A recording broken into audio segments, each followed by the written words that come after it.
우리 원가는 생산 전후에 생애 전 주기를 거쳐가지고 우리가 나타난다는 거예요. 그러니까 생산 전후 원가, 전에도 원가가 들고 후에 원가를 효율적으로 관리해야 된다 이 말인데 올바르지 않는 거예요. 그래서 이 부분에 제조 이후의 단계에서 대부분의 제품원가 결정 이 시기 토대 이가 안 됩니다. 이 토대 때문에 나타나는 바로 수명주기 원가의 개념이다 이렇게 보시면 될 것 같습니다. 자, 요거 하나 그죠? 챙겨보시면 되겠고요. 29번 볼게요. 품질 원가에 대한 설명으로 올바르지 않는 것. 가끔 신이론에 대한 얘기가 있는데요. 이거 부분은 뭐 제 교수의 뒷부분에 신이론 쪽에 한번 보시면 될 것 같습니다. 자, 그 다음에 보면 여러분들이 보시면 올바르지 않는 거 이렇게 돼 있죠, 그죠? 자, 무결점 관점은 품질 원가를 최소화하기 위해서 분량이 제로가 돼야 한다는 관점에서 통제 원가를 증가시켜 분량이 통제시켜 맞고요. 허용 가능 품질 관점, 품질은 최소화하기 위해서 상관관계 분량을 허용한다 보니까 맞고, 내부 실패 원가, 외부 실패 원가는 불량품이에요. 그렇습니다. 내부 실패는 아직 판매 전에 있잖아요. 불량품 같은 거. 근데 외부 실패 원가는 판매 후에 그죠? 여러 가지 이제 불량이랄지 이런 거, 반품이랄지 이런 거에 따른 실패 원가를 얘기하는 거고, 품질 관리 시스템, 공급업체 평가, 품질 교육 뭐 이런 것들에 소요되는 거는 뭐냐면, 그렇죠? 품질 교육 이런 거는 평가 원가는 아니죠. 평가 원가라는 거는 검사고 이거는 예방 원가가 되겠어요. 예방을 하는 거죠, 그죠? 그래서 우리 품질 원가에 대해서는요, 처음에 보면 예방 원가, 그 다음에 검사 원가, 그 다음에 내부 실패 원가, 그 다음에 외부 실패 원가 이렇게 4개로 구분되죠, 그죠? 그래서 간단하게 이 품질 원가에 대한 개념을 조금 익혀보시면, 이 문제를 가지고 익혀보시면 될 것 같습니다. 30번 한번 가볼게요. 지금 관련 원가 의사결정 모형이 되겠네요, 그죠? 이거 한번 살펴보도록 하겠습니다. 지금 이 관련 원가 계산은 말 그대로 이 관련 비용이라 하죠? 관련 원가는 의사결정에 고려한다, 그죠? 그래서 이제 관련 원가라는 게 도대체 뭐냐 이거잖아요, 관련 원가. 관련 원가는 가장 크게 변동비가 되고요. 변동비, 변동원가. 3가지, 기회비용. 그 다음에 회피 가능 원가, 그죠? 이 3가지가 가장 대표적인 뭐예요? 이 관련 원가다. 그러니까 관련 이런 것들은 우리가 의사결정할 때 고려해서 해야 된다는 걸로 이해하시면 될 것 같습니다. 자, 그러면 얘는 기존에 단기 순이익이 50만 원이래요. 50만 원인데 여러 사업부 중에서 사업부 갑이 공원이익은 70만 원이고 사업부 갑에 대한 공통원가의 배분액은 5만 원이다. 이렇게 돼 있네요, 그죠? 근데 공통원가 3만 원 중에 5만 원 중에 3만 원은 폐지하더라 계속 발생하고, 그러면 얘는 그럼 3만 원 중에서 폐지하더라 계속 발생하니까 얘는 회피 불가능한 원가잖아요. 그럼 회피 가능한 원가는 얼마가 되겠습니까? 2만 원은 폐지하면 2만 원 회피 가능할 수 있다 이 말이고, 그 공원이익은 뭐야? 기회비용, 변동원가, 공원이익 이런 거 7만 원 이렇게 되겠네요, 그죠?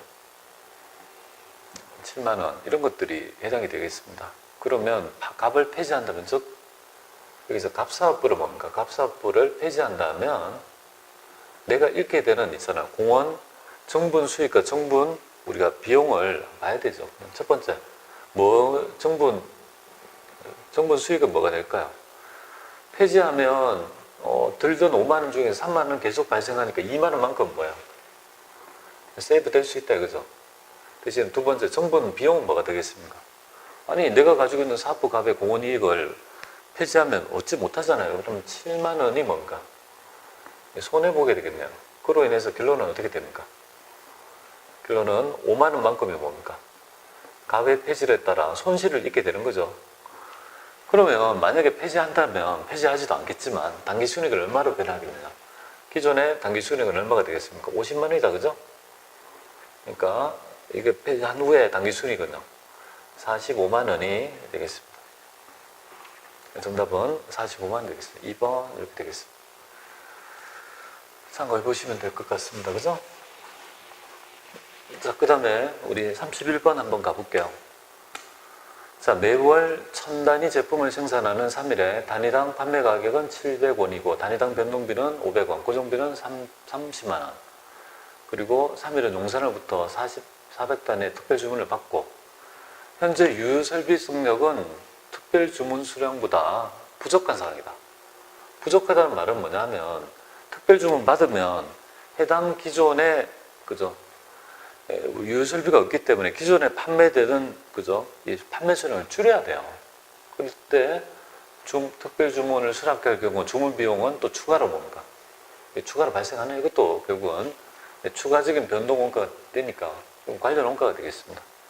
다음 특별주문에 따른 의사결정의 함에 있어가지고 관련 항목을 구해봐라. 관련 수익도 있겠죠, 그죠? 관련 수익 당연히 특별주문가 이거 들어가겠죠, 그죠?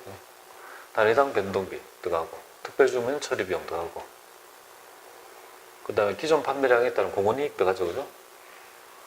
단위당 고정비 고정비랑은 관계없어. 회피불능은 정답은 뭐 뻔히 2번 되겠습니다. 관련 원가를 구하는 걸 물어본다 이죠. 관련 수익, 관련 원가, 나머지 거 관련 항목 어떤 것들이 있는지 여러분이 구분하시면 될 것 같습니다. 자, 32번 가볼게요. 왜 이렇게 많아요? 엄청 많네. 자, 부품 A를 자가 제조하고 있으며 이와 관련된 연간 생산 자료는 다음과 같다. 이렇게 되어 있습니다. 지금 보니까 이걸 가지고 한번 어떤 의사결정하는 게 유리한지를 한번 보도록 할게요. 자, 지금 보면 부품을 자가 제조하고 있나요? 우리가 직접 만든다 이거죠. 생산 자료는 다음과 같고 최근 외부 업체로부터 부품 A 단위를 400원에 만들어주겠다고 제안을 받았어요. 부품 A를 전량 외부에 구입하면 기존 설비를 임대하여 연간 2만 원의 수익을 얻을 수 있대요. 이런 것들 기업이요. 외부 업체 제안을 수용하면 자가 제조보다 연간 얼마나 유리합니까? 이렇게 돼 있잖아요, 그죠? 그러면 여기 제안을 수용하면요. 제안을 수용했을 때 첫 번째 정분 수익은 얼마인지 보겠습니다. 이걸 통해서 우리가 얻을 수 있는 거 당연히 그죠? 이런 것들을 줄일 수 있잖아요. 재료비 이거랑 변동비는 줄일 수 있는 거잖아요. 이런 거 변동비 줄인다 그죠? 그럼 요걸 합하면은 35,000원을 줄일 수 있네요. 35,000원은 변동비 35,000원 세이브 된다 그죠? 자, 그 다음에 기존에 뭡니까? 요거 하면 설비를 하면 2만 원은 뭡니까? 2만 원 임대 수익 있잖아요. 2만 원 임대 수익 얻을 수 있네요. 창출했을 때 그러면 결국 55,000원이 뭡니까? 내가 알 수 있는 정분 수익이 되죠, 그죠? 정분 수익이 된다. 두 번째, 정분 비용은 얼마 되냐, 그죠? 정분 비용은 당연히 그 업체한테 돈 줘야 되니까 2만 원, 200단위,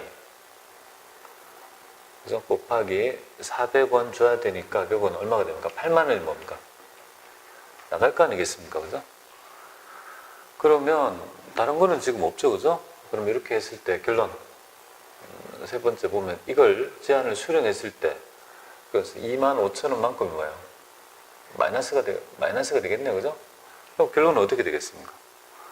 만약 25,000원만큼 불리하니까 당연히 제안을 수용하지 않겠죠. 제안을 수령이 아니라 이거 왜 수용이 돼? 그래서 정답은 25,000원 불리다 이렇게 보면 되겠습니다. 그러니까 이제 결론은 이렇게 의사결정해서 이 제안을 수용하지 않겠죠, 그죠? 거절한다는 게 바로 결론이 되겠습니다. 자, 그 다음에 우리 33번 가볼게요. 3일은 A, B 사업부로 구성이 되어 있고 B 사업부는 A 사업부에 생산되는 부품을 가공해서 완제품을 제조하고 B 사업부는 제품 한 단위를 완제품을 만드는 데 소요되는 추가 원가는 500원이고 완제품 오를 때 B 사업부가 받아들일 수 있는 그죠? 최대 가격은 얼마냐 이렇게 되어 있습니다. 그러면 결국은 이런 거죠. 이거는 대체 가격인데요. A 사업부와 B 사업부가 뭔가 줄 수 있는 가격. B 사업부는 뭐예요? 받아들일 수 있는 가격이 있잖아요. 그죠? 그러니까 이런 거에서 지금 일치되는 부분이 있잖아요. 이 부분이 바로 대체 가격, 할 수 있는 범위가 될 것 같습니다. 그러니까 A 사업부는 결국은 공급 사업부죠. 그죠? 공급 사업부가 되고 B 사업부는 수요 사업부가 되겠습니다. 그러니까 내부 대체니까 얘는 최소 대체 가격, 최소한 줄 수 있는 대체 가격은 얼마냐. 그죠? 수요 사업부는 최대로 내가 사줄 수 있는 최대 대체 가격은 얼마냐. 그래서 이 수요 사업부에 있잖아요. 그죠? 경자 입장에서는 지금 현재 보면 외부에 팔면 얼마 돼요? 1,100원 되고 요걸 그래서 추가 원가가 500원 들어요. 그럼 요거 중에 최대 대체 가격은 둘 중에 하나인데요. 자, 내가 외부에 팔면은 1,100원 받을 수 있는데 얘가 원가가 얼마 들어? 500원 들잖아요. 그죠? 그럼 600원만큼이 돈 남는 건데 이만큼을 줄 수 있다고 해야죠. 상대방한테. 줄 수 있다. 그러면 그건 600원이 남는데 600원을 내가 대체 가격으로 줄 수 있다는 거는 B사부에서 하나도 남기지 않겠다는 의미로 해석하시면 돼요. 근데 내가 지금 외부에 그냥 기존에 사던 가격이 얼마예요? 시장 가격 550원에 사고 있잖아요.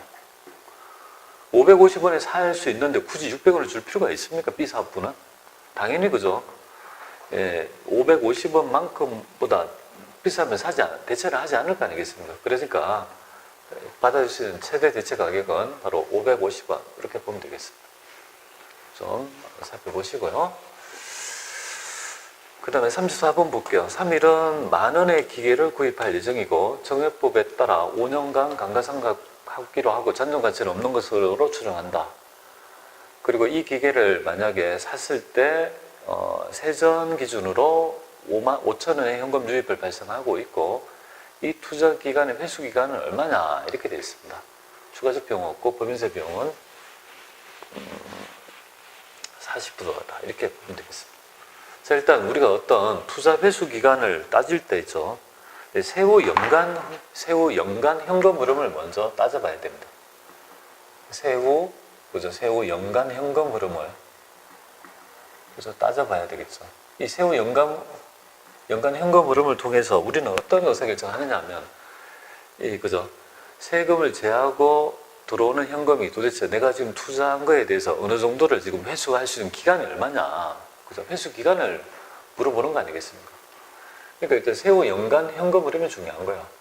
그러면 지금 현재 기계를 사면 5년간 지금 현재 구입할 가격이 10,000원이 나가네요. 그죠? 그럼 첫 번째가 이제 결국은 10,000원이고 10,000원인데 이거는 5,000원이니까 세후니까 뭐예요? 5,000원 곱하기 어떻게 됩니까? 1 빼기 법인세니까 0.4만큼은 이건 들어올 거다 이 말이죠. 그리고 여기에서 알아야 될 점은 바로 우리가 세후 연간 현금 흐름을 구할 때 감가상각비의 절세 효과도 현금의 유입액으로 본다 그죠? 그래서 세금을 줄이는 효과가 있는 거잖아요. 그러니까 얘는 5년이니까 결국은 5년에서 뭡니까? 10,000원이니까 2,000원씩 비용화 될 것이고 요 금액은 법인세가 40%가 될 거 아니에요. 그죠? 40% 요만큼은 절세 효과가 있는 거죠. 그럼 요거는 얼마가 될까요? 그럼 요 금액을 더하면 결국은 얘는 2,000이니까 800원? 2,024 800원이 될 것이고 여기는 요거는 3,000원이 되겠다. 그죠? 그럼 결국은 합하면 요 금액이 3,800원이다 이 말이네요. 요걸 구했죠. 그죠? 여기 바로 세후 연간 현금 흐름이 되겠습니다. 요거는 이렇게 하고 그죠? 요 금액은 요렇게 해서 요거는 요렇게 800원 되잖아요. 그죠? 그럼 지금 현재 기간을 볼게요. 10,000원이 투입됐는데 3,800원이 1년에 뭡니까? 1년에 드니까 회수할 수 있는 기간은요. 2.63년 정도가 된다 이 말이잖아요. 그죠? 정답은 2번이 되겠습니다. 그렇게 해서 지금 회수기간법 여러분들이 좀 참고해 보시면 될 것 같습니다. 자, 그 다음에 이어가지고 우리 35번 가볼게요. 3일은 단기 초에 내용연수 5년의 처분가치가 없는 기계를 220에 구입했는데 이 기계는 정액법으로 감가상각될 것이고 매년 90만 원의 세전 현금 유입 기대되고 12%의 할인율을 사용하고 있고 법인세는 30%. 그 다음에 투자안에 그죠 현 순현재 가치는 얼마냐 이렇게 되어 있네요. 그죠? 그럼 여러분들이 이제 아셔야 될 점은 여기에서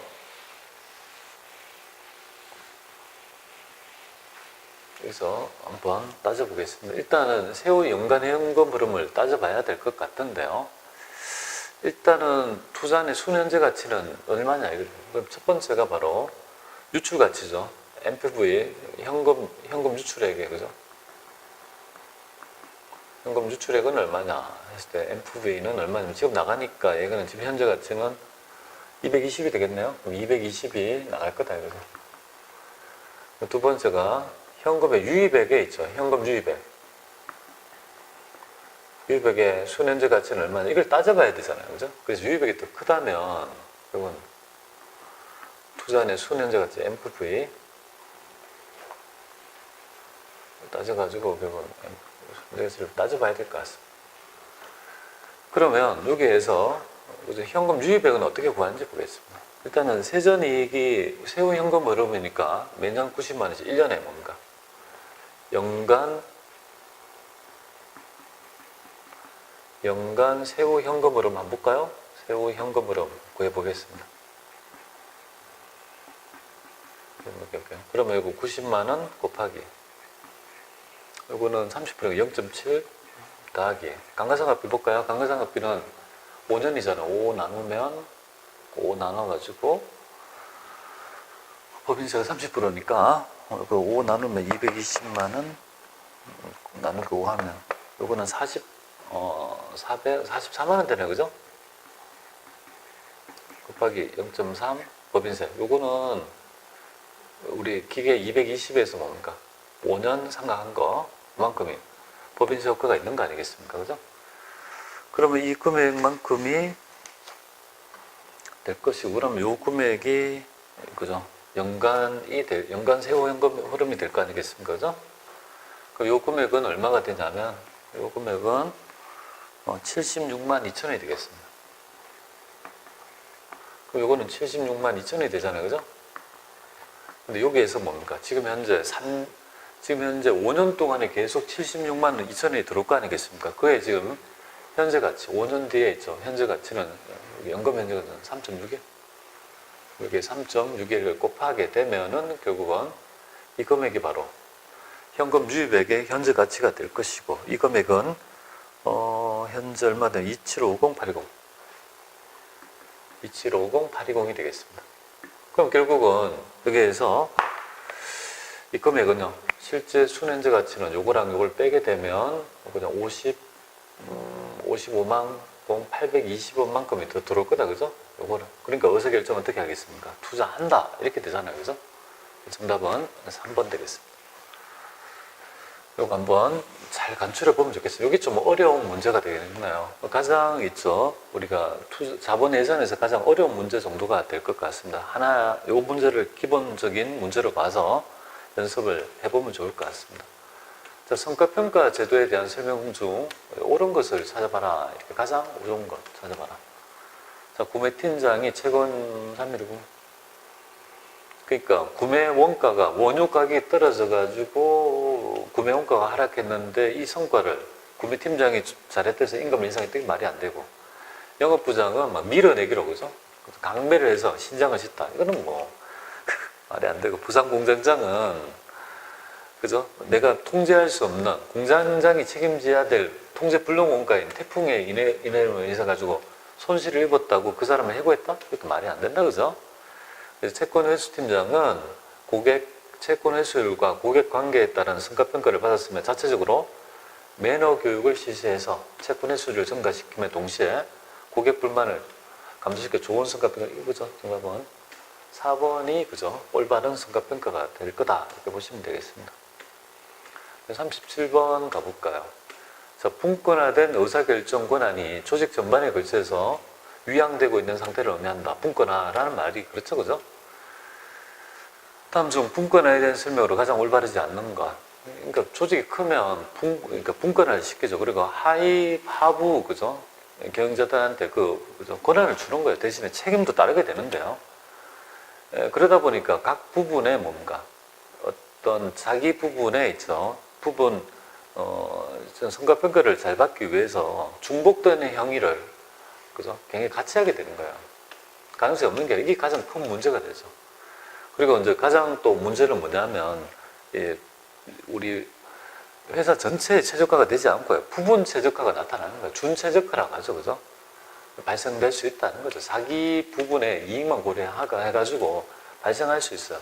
그러다 보니까 뭐 교육이랄지 이런 것들도 중복 투자될 수 있고 할 수 있다는 거다. 그래서 이 부분이 좀 잘못된 거고, 신속한 대응을 할 수 있고, 보다 많은 동기부여가 되고, 준척화, 이게 단점이 됩니다. 그러니까 잘못된 거 1번이 되겠습니다. 그 다음에 이제 38번 한번 가볼게요. 자, 지금 매출 조업도 차이는 얼마냐 이렇게 되어 있습니다. 얘는 바로 우리 이익 부분의 성과평가 모형이다, 그죠? 그래서 여기도 약간 있죠. 여러분들이 논점을 좀 알아야 될 것 같아요. 근데 일단은 여러분들이 이것도 보면은 우리가 툴을 알고 알면 이것도 금방 알 수 있는데, 그죠?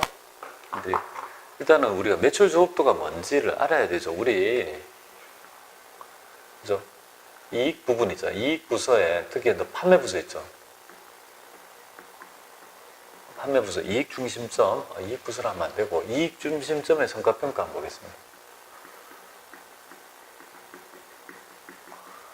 성과평가 모형 한번 보죠. 그럼 보통 판매 부서의 성과평가 모형이다 이렇게 보시면 돼요.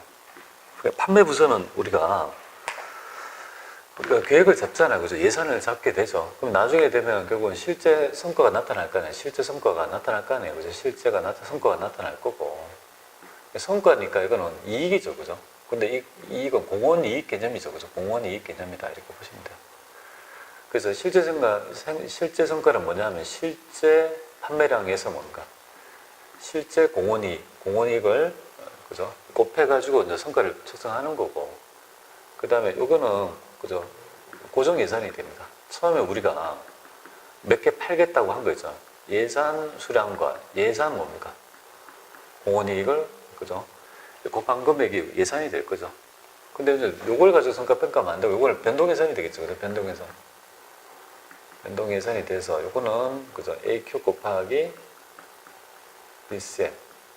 BCM은 바로 그죠? 그럼 여기에서 우리가 A